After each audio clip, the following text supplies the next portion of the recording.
Bonjour, ici Jean-François Denis pour Théovox Actualité. J'espère que vous allez bien. Aujourd'hui, je m'entretiendrai avec un avocat spécialisé en droit pénal et criminel et ardent défenseur des droits de l'homme avec qui nous discuterons entre autres d'une loi qui a fait couler beaucoup d'encre et qui encore aujourd'hui fait parler beaucoup de gens et j'ai nommé la loi sur la santé publique. Je vous présente mon invité immédiatement après ce qui suit.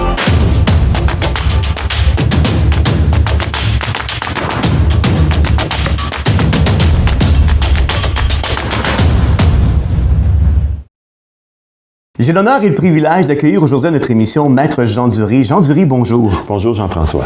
Merci, Maître Dury, de nous avoir autorisé de filmer à l'intérieur de vos facilités. Et puis, merci d'avoir accepté notre invitation à venir aujourd'hui sur notre émission. C'est grandement apprécié. Ça me fait plaisir.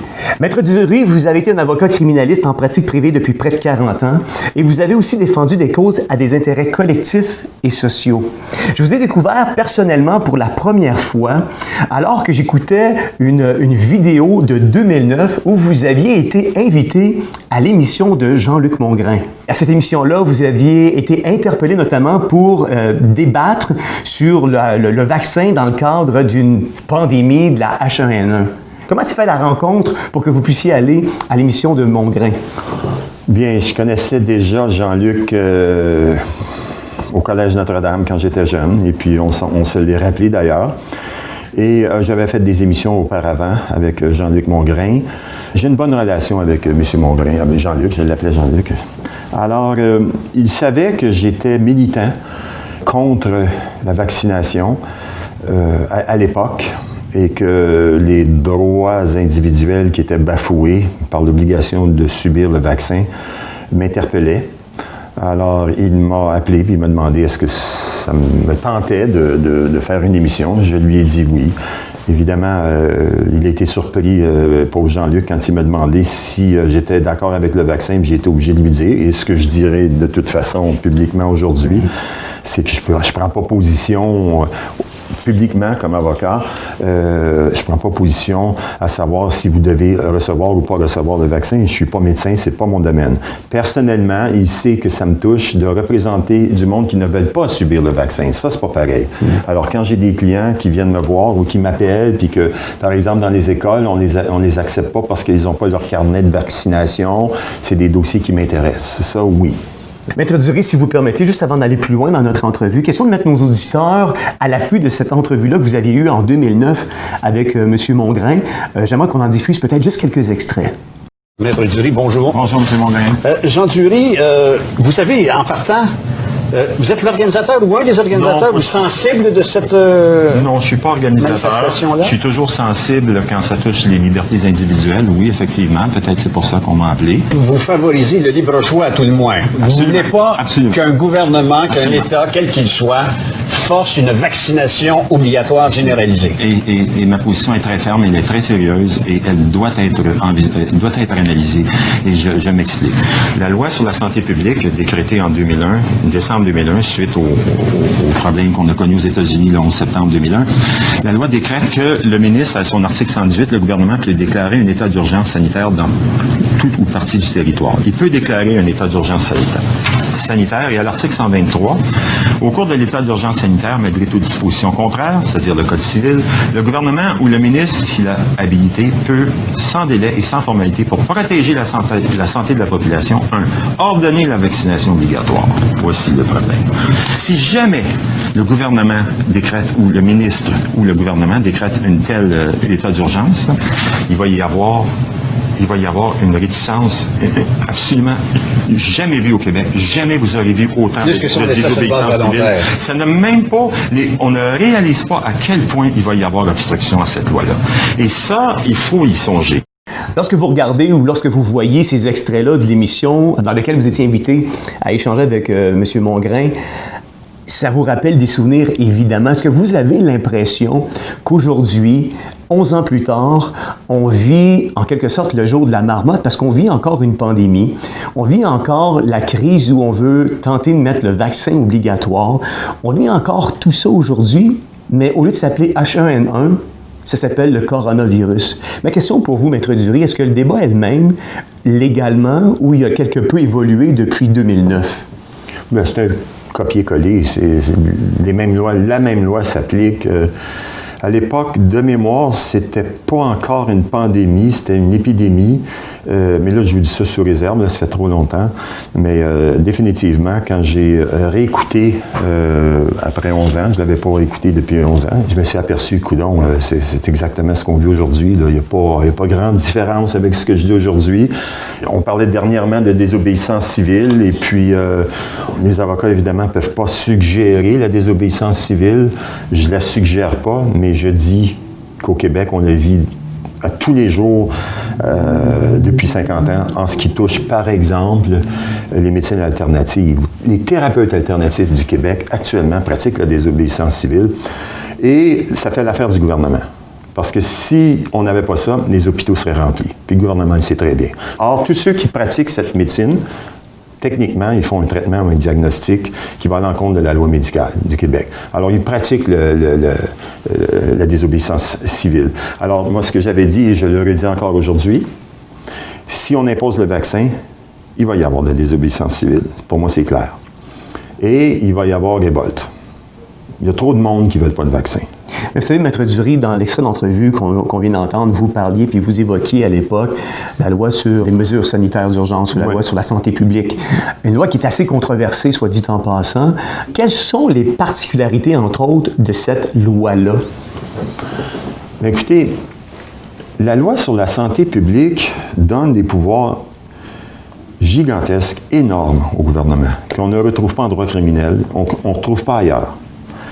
Alors, on se retrouve ici devant une loi où, quand on décrète les mesures d'urgence, d'ailleurs, la loi mentionne exactement déclarer un état d'urgence sanitaire. C'est les mots exacts que la loi, à l'article 118, mentionne. Alors, cette situation-là permet au gouvernement d'appliquer l'article 123, qui, lui, énumère les choses qu'il peut faire, entre autres, ordonner le vaccin. Alors, ça, ici, ce sont tous des violations des droits de l'homme. Tous. Toutes les mesures que le gouvernement prend, la distanciation sociale, le masque, le confinement, laver les mains, l'obligation de laver les mains, ce sont des mesures qui enfreignent nos principes fondamentaux de la Charte canadienne des droits de l'homme et les chartes provinciales.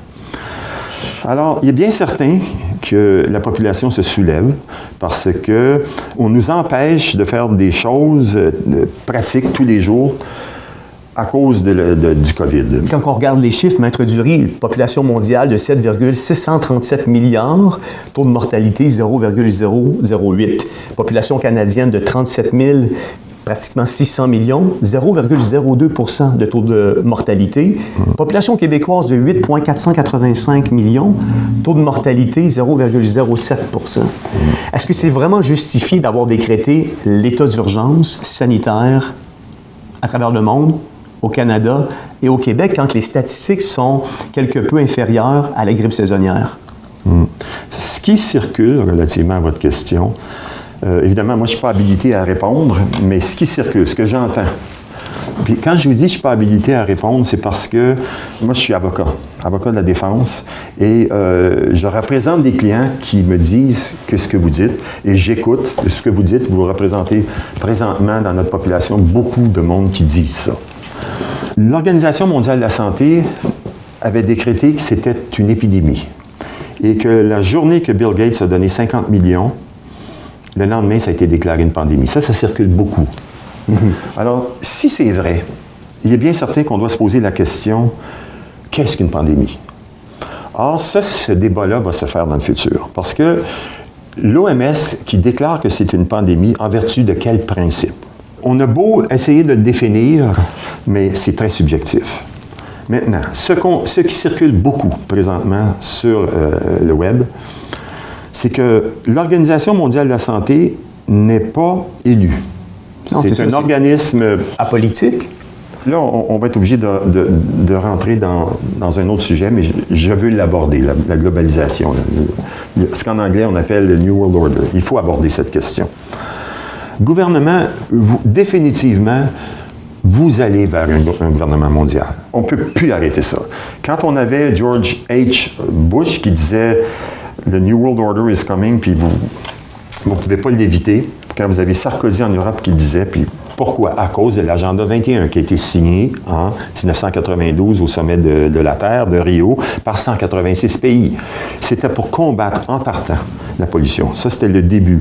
Mais avec le développement durable, on est allé dans plusieurs domaines et ça touche tout ce qui se passe dans notre société. La santé, l'éducation, l'eau potable, la pollution. Et ce qu'on s'aperçoit, c'est que cet agenda-là, 21, n'a pas fonctionné parce que c'est difficile d'appliquer. Pourquoi? Il y a trop de réticences. Il y a des réticences des religions et le nationalisme, les deux grands problèmes. Parce que ça s'inscrit dans le fait que le gouvernement du Québec veut développer une globalisation, comme ça s'est mentionné en 1992. La situation en matière de santé, contrairement au droit criminel, on n'est pas capable d'éliminer les droits individuels. On n'est pas capable. Si on a commis un meurtre, par contre, on a violé la charte, tu ne peux pas avoir une société où on viole nos droits. Donc, le meurtrier peut s'en aller chez eux. Pas de problème. Mais on s'est aperçu qu'en matière de santé publique, avec cette loi-là, on contraint tout le monde. Il n'y a plus de liberté. Donc, ça circule beaucoup en ce moment. C'est la façon que les gouvernements qui veulent aller vers une globalisation, c'est la façon des gouvernements d'opérer. On n'est pas capable dans le domaine des religions, on n'est pas capable dans le domaine du nationalisme, mais dans le domaine de la santé publique, mondialement, dans le monde entier, on est capable de tout être ensemble pareil. On va tout penser pareil. Et comment on va penser pareil? On va penser pareil parce qu'on va tout avoir peur. Alors là, on rentre dans le domaine pernicieux. L'OMS a infligé dans le monde entier, et c'est une vibration de peur. C'est ce qu'on a fait. Au Québec, présentement, il y a une guéguerre entre les masques et les non-masques. Puis c'est parti, là. On en entend parler, là. Puis ça va grossir, ça. Ça finira pas. Les gens qui ne portent pas de masque, qui ne veulent pas en porter, ils ont une espèce de... pas de haine, mais de dédain. Ils le disent. La personne qui porte un masque, c'est un imbécile, c'est un fou, il ne comprend rien. Ou vice-versa. Et vice-versa. La personne qui porte le masque, « Hey, toi, là, tu es en train de rendre ma vie en danger, là. » Ce qui fait qu'ils ont créé une situation où quand tu marches dans la rue, tu deviens une bombe pour autrui. Ça, là, je peux vous dire, là, c'est très subtil. Parce que ça a marché, ça l'a pogné. Et puis, dans une réflexion de globalisation, de volonté de la part des dirigeants de ce monde, ceux qui possèdent, d'établir un gouvernement mondial, c'est la meilleure façon de procéder. Il n'y a pas de meilleure façon en ce moment d'établir un gouvernement mondial que par le biais de la loi sur la santé publique de chaque pays dans le monde, qui, partout dans le monde, peuvent décréter des urgences sanitaires. Diviser pour mieux régner. Pendant que tout ce qui se passe en Amérique, que notre économie est en train de sombrer, la Chine est en train de nous dominer. On s'en va dans un monde où la Chine va implanter partout dans le monde entier son régime, d'ici 25 ans, peut-être avant. Vous êtes en train de dire, Maître Dury, que bye-bye notre démocratie, puis bonjour un régime totalitaire et communiste, bien, écoutez, à l'image de la Chine. Si ce que je dis peut faire réfléchir les gens au gouvernement, parce que je pense que les gens vont écouter ce qu'on dit en ce moment, bien, moi, c'est mon message. Parce que moi, je m'en vais vers la fin. Là. J'ai rendu un certain âge, là, je ne serai plus là bientôt. Là. Mais ce que je dis en ce moment, là, c'est ça qui s'en vient. Vous parlez de l'agenda 21, le gouvernement du Québec, parce qu'il est un des premiers États au monde d'avoir adhéré à l'agenda 21. Et quand est arrivé le 5G, vous n'avez pas fait le collectivisme comme c'est mentionné dans l'agenda 21, que les gens se parlent entre eux autres, dans les communautés, les municipalités. Rien de ça. Ils ont accepté, les gouvernements locaux, la province de Québec et fédérale, ils ont accepté la 5G sans aucune discussion publique. Or, moi, j'ai beaucoup de clients qui m'appellent qui sont électrosensibles. Le 5G va multiplier les personnes qui ont des problèmes d'électrosensibilité par 100. Il va en avoir partout. Quels sont nos recours légaux pour s'opposer à la 5G? Écoutez, nos recours légaux, il n'y en a pas. Parce que vous vous battez contre des personnes qui ont des centaines, des milliers, des millions de milliards contre vous. Puis vous avez 5 000 $ pour aller à la cour. Puis les manifestations? Bien, c'est la loi du nombre. Si vous manifestez à 1000, les autres, ils disent on est 7 millions. Oh non, c'est pas...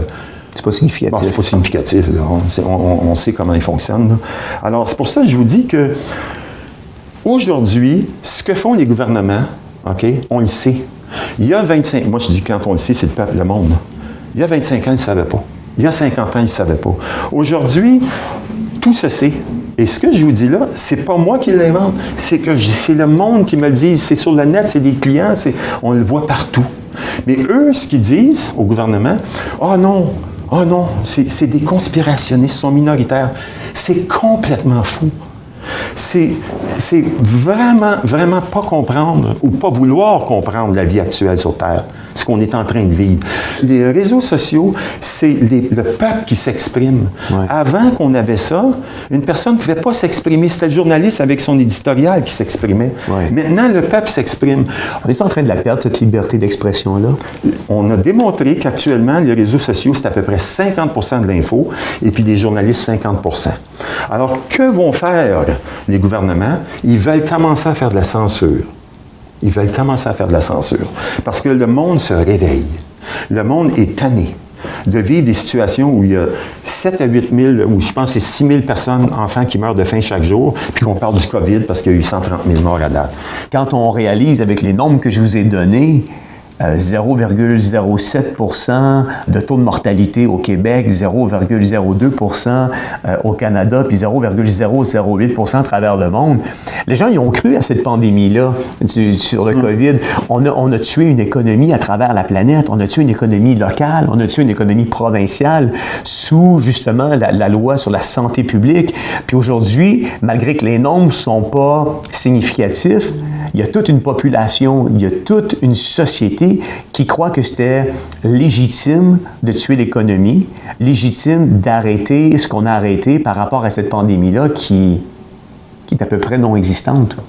Moi, personnellement, vous allez comprendre que je ne peux pas dire la même chose, là, que la pandémie est inexistante ou existante. J'écoute ce que le monde dit. C'est certain que la courbe de décès n'a pas augmenté cette année. Je le vois. Je ne pense pas que l'OMS doit avoir le pouvoir de décréter que c'est une pandémie mondialement sans qu'on se consulte. Je vois tout ça. Chose certaine, c'est qu'une fois que c'est fait, une fois que le gouvernement l'a mentionné, là, OK? Là, les gens se réunissent, les gens sont concernés, les gens ont peur. Présentement, on a créé deux plans, la polarisation, comme je vous ai mentionné, et on a créé l'effet nocebo. Il y a l'effet placebo, tu prends un médicament, tu penses qu'il n'y a rien dedans, il y a de l'autre, mais tu penses qu'il va te guérir. L'effet nocebo, c'est que tu fais peur, puis tu meurs parce que tu as peur. Okay. C'est l'effet nocebo. Maintenant, cette notion-là se répand actuellement. Il y a beaucoup de monde qui en parle. Maintenant, le plan, c'est quoi? C'est dominer le monde. Et le plan, c'est la globalisation. Là, les gens, les journalistes vont tout de suite dire, il est conspirationniste. OK? Mais je suis capable de vivre avec ça. Puis il y a beaucoup de monde. Si vous pensez que parce qu'on dit ça, on est stupide, et puis qu'on voit rien, puis que... non, c'est pas pour ça. C'est pas pour ça qu'on dit ça. C'est parce qu'on est préoccupé. Exactement. Si on n'était pas préoccupé, puis si on se foutait de tout, puis on était content du statu quo, tout va bien. D'ailleurs, vous allez le remarquer au gouvernement. Tout va toujours bien. Moi, ça fait 50 ans que je lis sur les gouvernements. Tout va toujours bien. J'ai jamais vu un gouvernement qui dit « ça va mal un peu ». C'est comme ça. Essayez pas de comprendre. Là, ça, c'est les politiciens, tout va toujours bien. Puis ils ont des beaux discours, comme l'Agenda 21. Je vous invite la population d'aller le voir sur Wikipédia. C'est quoi l'Agenda 21?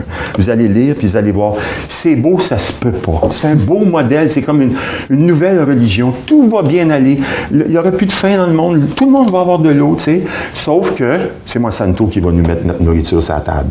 Puis le monde, ils ont bien peur de Monsanto.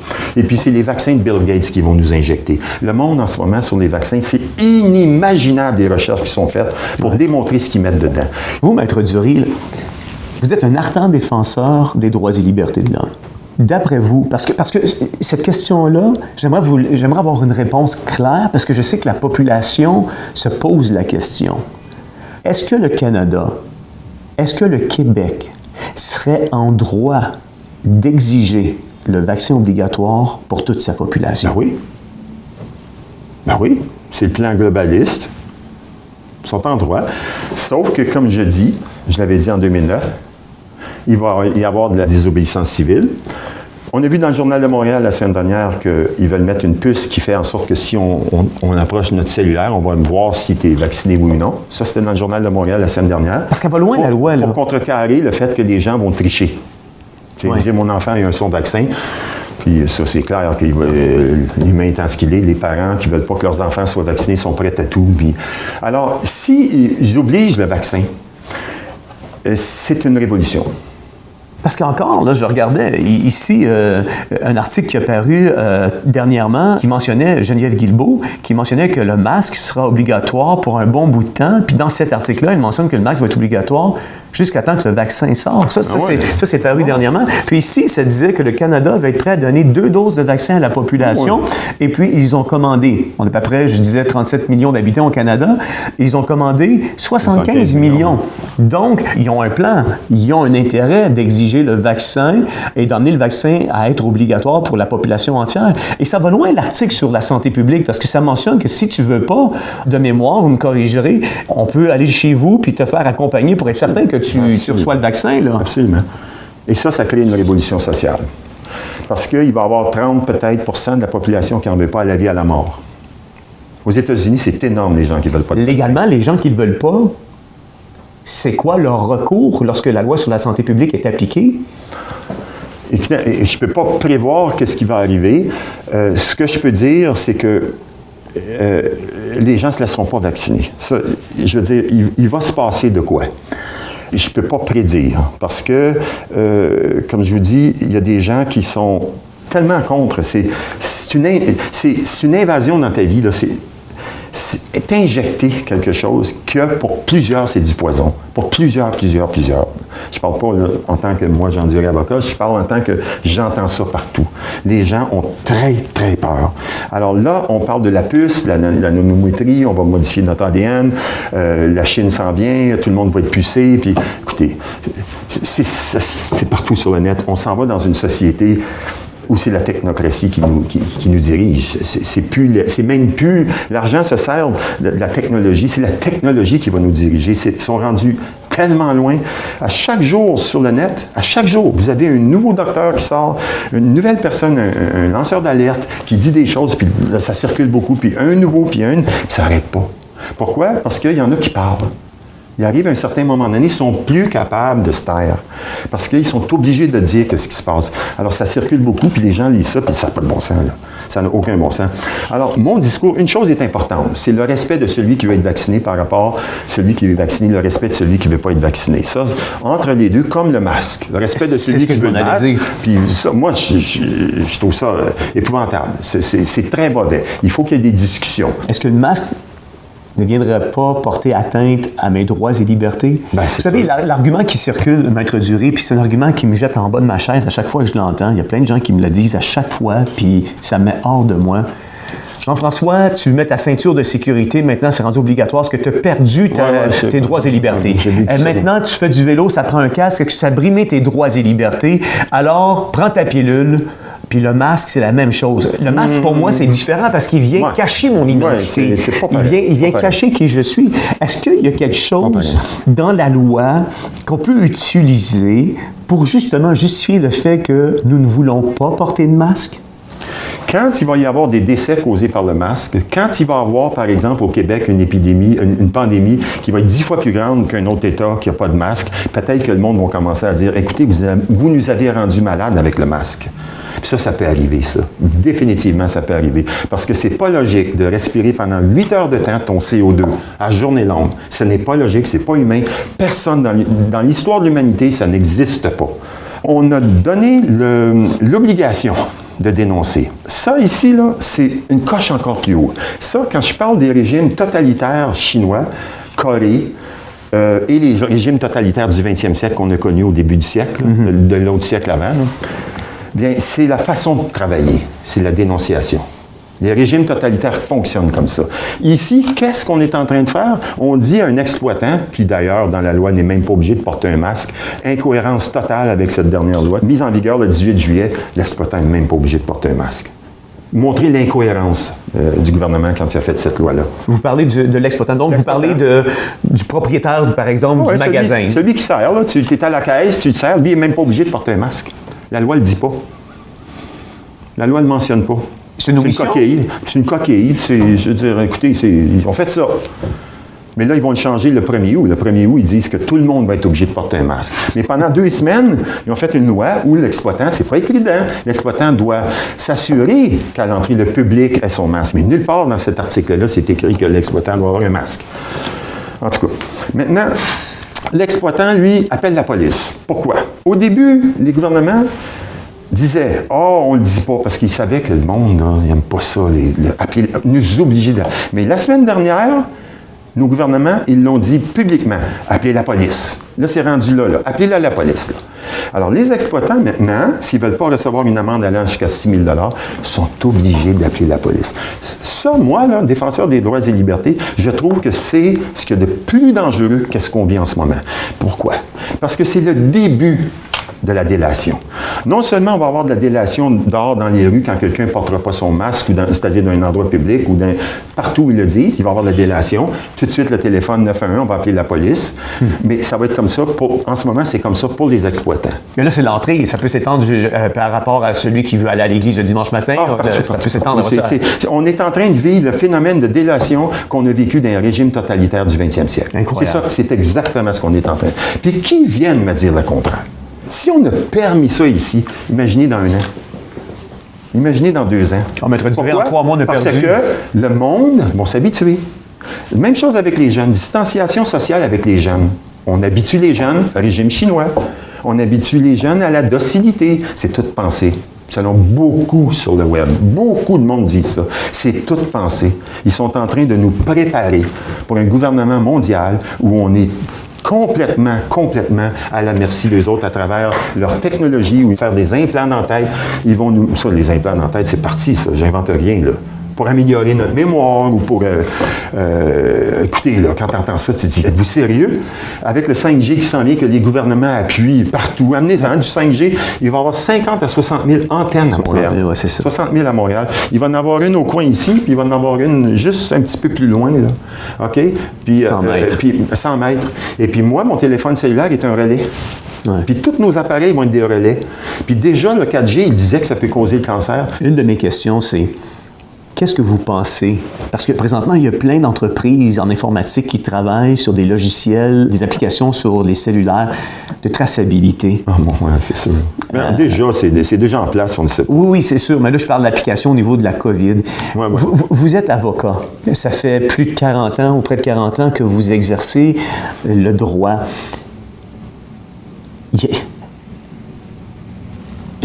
suis abasourdi. Est-ce qu'il y a quelque chose qu'on peut faire autre qu'une guerre civile pour se faire entendre puis dire « Nous ne voulons pas marcher dans cette direction-là ». Il y a des manifestations, vous en êtes témoin, des manifestations qui se font depuis quelques semaines, un peu partout dans les 4 coins du Québec.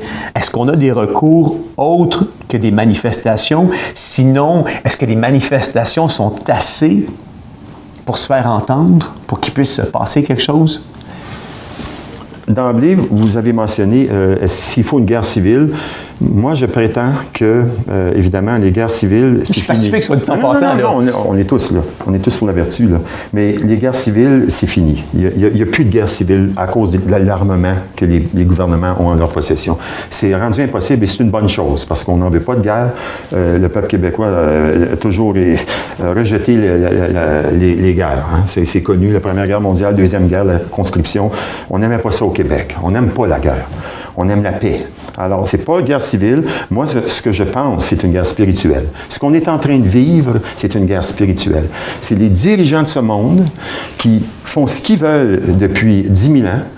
Et l'élaboration des banques centrales vient du 15e, 14e siècle avec les réserves d'or, puis après ça, ils ont abandonné. Puis il y a toute une suite à ça pour que le pouvoir s'établit. Après ça, ils ont parti les démocraties. L'Angleterre a arrêté le système de royauté. Ils ont inventé les parlements. Puis là, aujourd'hui, on est rendu là. Aujourd'hui, on est supposé très évoluer. Et puis, on a fait du chemin. On a bien avancé. Sauf que actuellement, ce qu'ils sont en train de faire, selon beaucoup. Et puis ça, moi, personnellement, ce que je pense, ça c'est personnel, on va vivre une guerre spirituelle. C'est vers ça qu'on s'en va.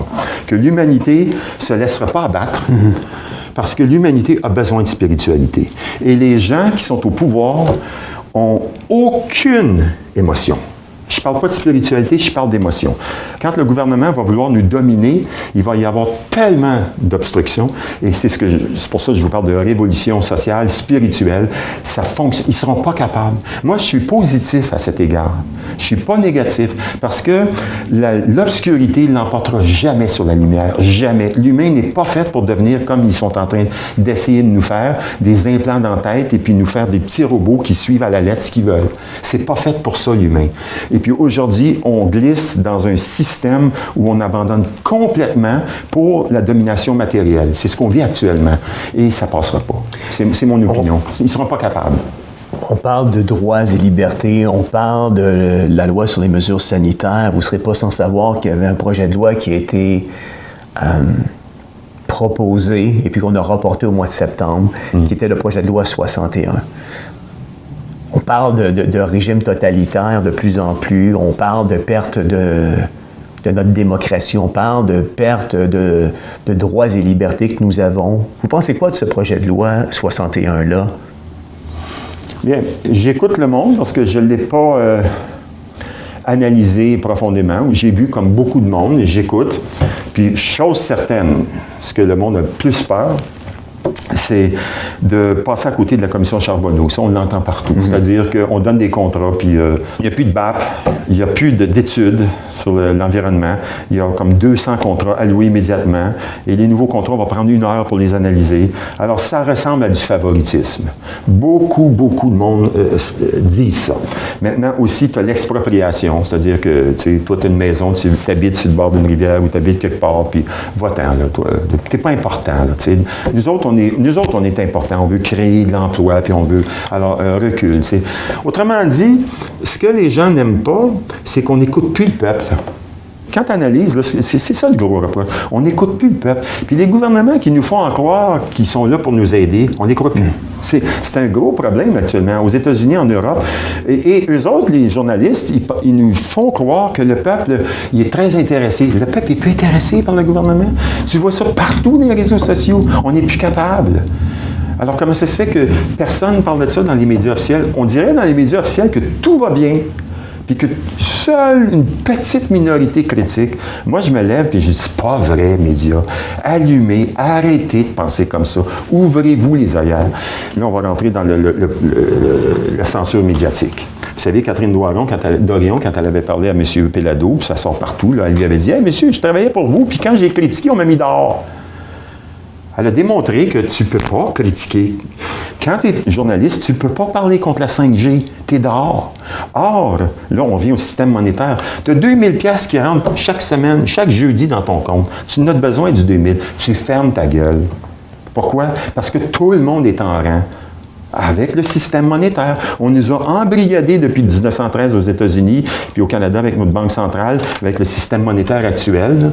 On nous a imposer un système monétaire, bien, on a participé aussi parce qu'on est matérialiste aussi. Alors, on a un système monétaire que si on n'a pas notre chèque à la fin de la semaine, on meurt.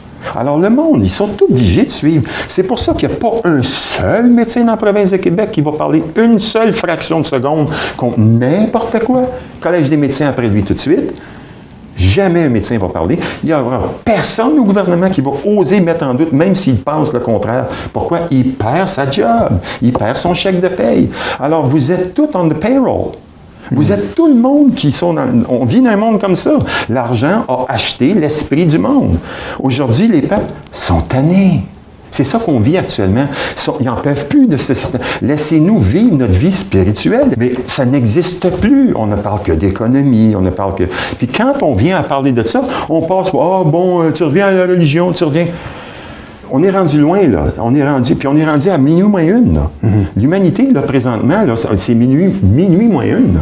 C'est pas comme les gouvernements pensent, tout va bien, là. Non, c'est pas vrai, là. Alors, présentement, ce qu'on vit, c'est le bâillonnage des journalistes qui peuvent pas parler, et puis qui disent les mêmes affaires que dit le gouvernement, puis les mêmes affaires que dit Monsanto, puis le 5G. Ils peuvent pas parler contre le 5G. Bell, il fait la publicité dans le Journal de Montréal. Comment il peut parler contre le 5G? Personne ne peut parler contre ça. C'est un gros problème. Et moi, je pense que la majorité va survenir contre le gouvernement, leur position actuelle.